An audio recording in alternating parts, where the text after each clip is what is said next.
तो ब्रिटिश राज ने भारत को लूटा कैसे? देखिए, ये सिर्फ कब्जे की कहानी नहीं है। ये तो 200 साल तक चले एक बहुत ही सोचे समझे, एक वेल प्लान्ड इकोनॉमिक एक्सप्लॉयटेशन की कहानी है। चलिए इस पूरे इंजन को ना इसके पुर्जे पुर्जे अलग करके समझते हैं। और इस कहानी को समझने के लिए ना एक ब्रिटिश अधिकारी का ये कोट, ये मेटाफर कमाल का है। वो कहते हैं कि उनकी जो पूरी प्रणाली है वो एक स्पंज की तरह काम करती है, जो गंगा के किनारों से सारी अच्छी चीजें सोख लेती है और फिर उससे लंदन में टेम्स नदी के किनारे निचोड़ देती है।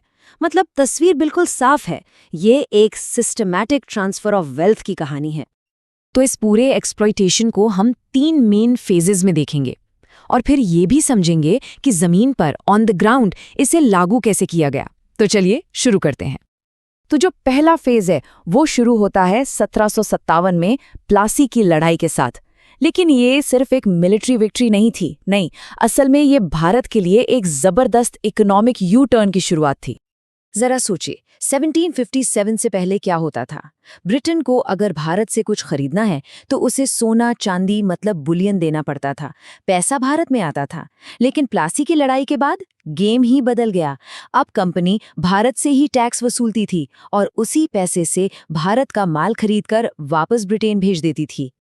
और इसी चीज को इतिहास में ड्रेन ऑफ वेल्थ या धन का निष्कासन कहा गया। सीधा सा मतलब है, भारत का ही पैसा भारत से बाहर जा रहा था और बदले में भारत को इकोनॉमिकली कुछ भी नहीं मिल रहा था, जीरो।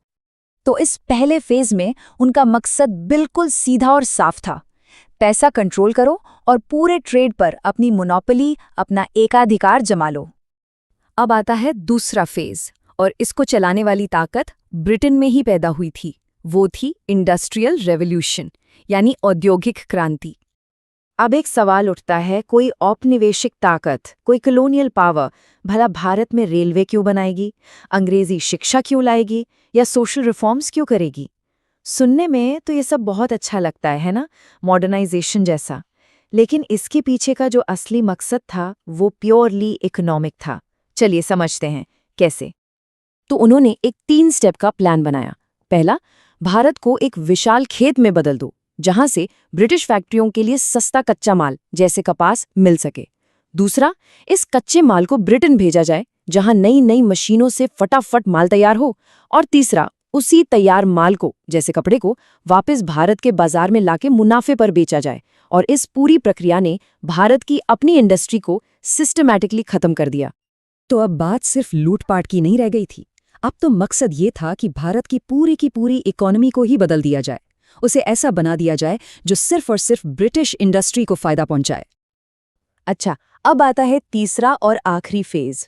अब तक ब्रिटेन की फैक्ट्रियों ने इतना पैसा बना लिया था कि एक नई प्रॉब्लम खड़ी हो गई। प्रॉब्लम ये थी कि इस सरप्लस कैपिटल, इस अतिरिक्त पैसे को कहाँ इन्वेस्ट करें?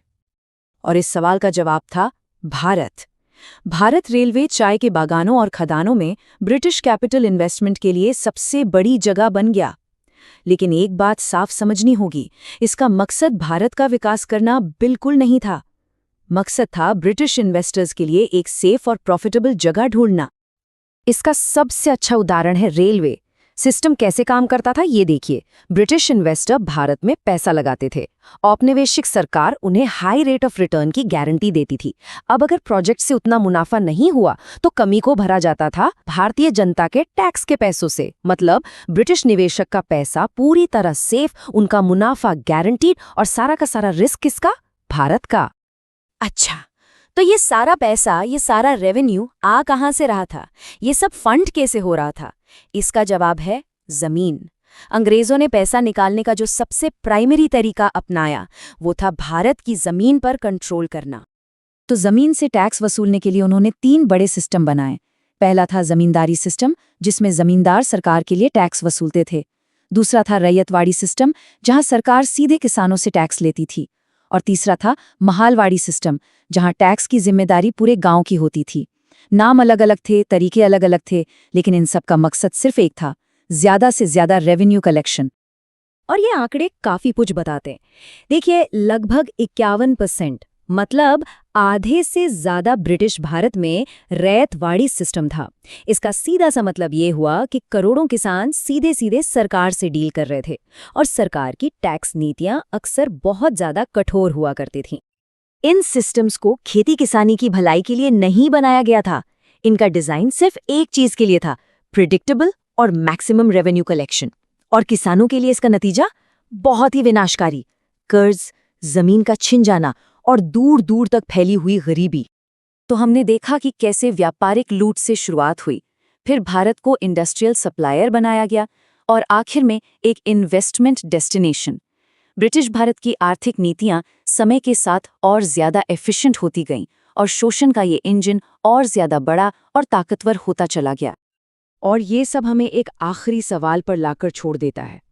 हाँ, भारत में रेलवे बनी, नए कानून आए, एक एडमिनिस्ट्रेशन बना, एक आधुनिक राज्य का ढांचा तैयार हुआ। पर सवाल ये है कि ये सब बनाया किसके लिए गया था? इसका असली फायदा किससे मिलना था?